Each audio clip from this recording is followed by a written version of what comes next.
Hello everyone. From today, we are going to have a discussion of the previous year's questions of polity section in our preparation for prelims 2021.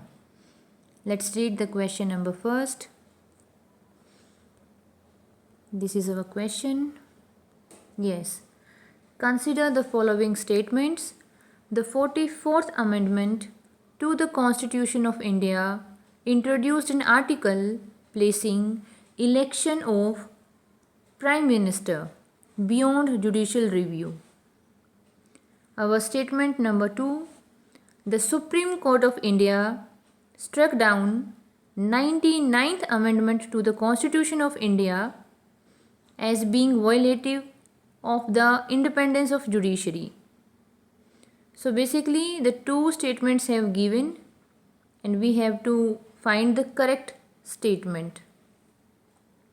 So basically this question is asking about the 44th Amendment and the 99th Amendment. To solve this question, we should have fair idea about what was done in the 44th and the 99th Amendment. So first of all, we will try to find out the details related to 44th and 99th Amendment. Then we will try to solve the question. Let's move ahead. Yes. So 44th Amendment made a few changes in the provisions of Constitution and they are given below. Okay. So these are the changes. Let's first discuss the theme of this amendment, the 44th Amendment. You know that in 1975, emergency was declared in India by the Prime Minister Shrimati Indira Gandhi. And she also brought the 42nd Amendment of the Constitution. And basically the theme of this amendment, 42nd Amendment, was basically very restrictive. Lots of restrictions were made on the people of India and the judiciary was put under many restrictions, regulations, and many powers were taken away from the judiciary also. And it was the executive which became very powerful. All the powers were grabbed by the center. So after the emergency, when the Janata Party came into the government in 1978, it brought the 44th Amendment of the Constitution to reverse all those changes, to reverse all those happenings which were restrictive and regulated in nature, which were basically against the principle of democracy, which were basically against the separation of power. So the theme of the 44th Amendment, which was brought in 1978, basically liberating, giving more power to the people, giving more liberty and freedom, and limiting the executive in its own circumference. There should be no any kind of power, extreme power with the executive. So this was the theme of the 44th Amendment. Now we can go for reading. Point number first. Yes. Any changes in the basic structure of the Constitution can be made only if they are approved by the people of India by a majority of votes at a referendum in which at least 51% of the electorate participated. Article 368 is being amended to ensure this. Basically, the idea was that people of India should have this power, that they are capable, they are the only one who can change the Constitution of India. It should not be in the hand of the executive that in one particular night or at any time they can change the Constitution. It should not be their choice. It should be the choice of the people of India. And to apply this principle, to apply this theory that it's the people of India who have the real power, according to that theme, Article 368 was amended. Okay. So it's mean the basic structure of the Constitution cannot be changed by the executive itself. Okay, more and more power was given to the Lok Sabha and Rajya Sabha, basically the people of India. Point number 2, the right to property was removed from the list of the fundamental rights and it was made a legal right under the Article 300E.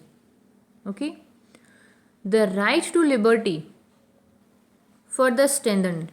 As I told you, that theme of this amendment was liberating. It was not putting restrictions on the people, on the judiciary. Okay, so the right to liberty is further strengthened by the provision that laws for the preventive detention cannot authorize in any case detention for a longer period than 2 months. It means more than 2 months you cannot detain anybody. Okay, unless an advisory board has reported that there is sufficient cause for the detention. It means there should be a valid reason and these reasons should be justified by the advisory board. You cannot detain a person more than 2 months for a specific reason. Without a reason, you cannot detain anybody.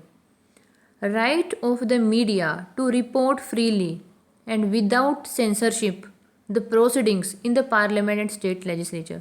It means the media was given more and more freedom. Okay, that they can report all those proceedings, all those happenings in the parliament and the state legislature which are true. Basically, they are not allowed to spread any kind of rumor. If a true information is there, they can publish that. So we can focus on the word that report freely, right to liberty to people. So basically the thing I was saying earlier, that the theme is basically liberating of this amendment. Now more is there, provided that fundamental right guaranteed by the Article 20 and 21 cannot be suspended during the national emergency. So it was said that Article 20 and 21 are sacred. It means you cannot suspend them even during the national emergency. Okay. Now it's your duty that you go to the Google or your Lakshmikant and find out about the Article 20 and 21 in a detailed manner. Next point, omitted the provisions which took away power of court to decide the election disputes of President, Vice President, Prime Minister, Speaker of Lok Sabha. It means that when there was emergency in India and 42nd amendment which was brought by the Indira Gandhi government, it put a lot of restrictions on the court about the election dispute of President, Vice President, Prime Minister, Speaker, and all those restrictions which were put by the 42nd amendment, they were omitted, they were eliminated by this 44th amendment. Okay. Deleted right to property from the list of fundamental right. We have done this earlier also. Replace the term internal disturbance by armed rebellion in respect of national emergency. It's mean national emergency can be declared only and only when there is armed rebellion. It cannot be declared on the basis of internal disturbance. As we know, the emergency which was declared in India in 1975 was basically declared on the basis of internal disturbance. Okay. Next is made the president to declare a national emergency only on the written recommendation of cabinet. It means the president can declare national emergency only when and when if the cabinet gave its recommendation in written form. It's not that it's only the prime minister who alone can declare the national emergency, which happened in the case of 1975 emergency. The next point which we have discussed, the constitutional protection to the publication newspaper, the true reports of parliament and state legislature, empowered the president. It means empower the president. It was not putting restrictions. Empowered the president to send back once advice of the cabinet for recommendation. It means if a cabinet has given a recommendation, any kind of suggestion to the president, then president has the power that he can send back it once that reconsider your advice, reconsider your suggestions. But after the reconsideration have done, the reconsidered advice is binding on the president. So the president was given a window that you can send back the recommendation only once, and it was done during the it was done in 44th amendment of 1978.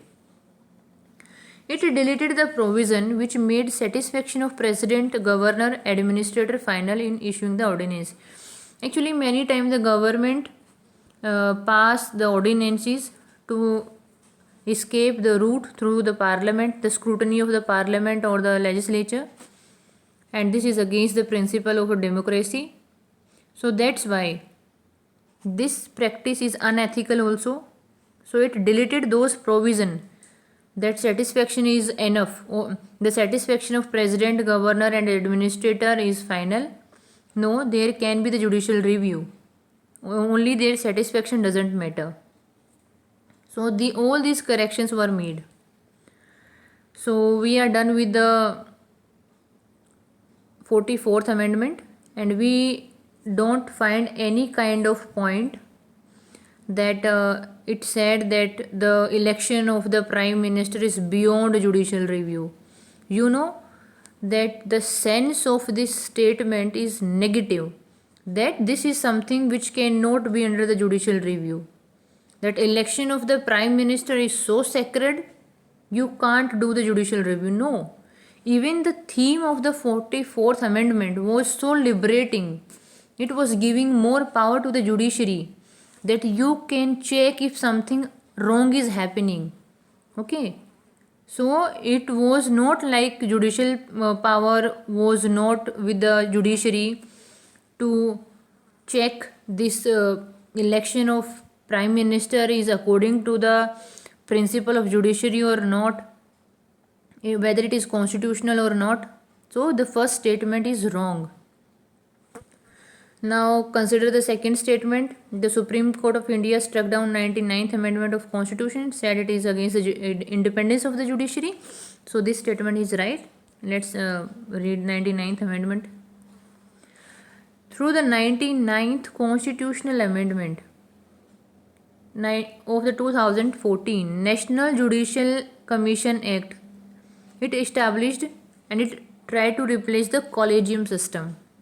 You know that for the appointment of the appointment of judges there is a collegium system, but Supreme Court upheld the collegium system and it struck down the National Judicial Appointment Commission. It said it is unconstitutional.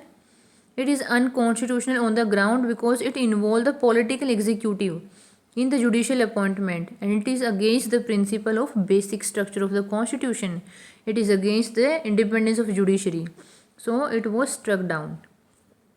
So our answer is B, that 44th amendment did not provide for article placing election of prime minister beyond judicial review. And yes, this our second statement is right, that 99th amendment was declared null and void for violating independence of judiciary by bringing in executive in selection process of judge. So we are done with our question number 1, and we discussed it in a very detailed manner, because there can be question in the mains about the 44th amendment of the constitution. Okay, so our purpose is not just to reaching to the solution. Okay, because in the next time UPSC will ask a question from a similar topic, but they can ask other facts, they can ask in a different style. Okay, so having a 360-degree knowledge is must if you really want to compete and you want to be part in the race. You should be prepared enough. So thanks guys, have a nice time.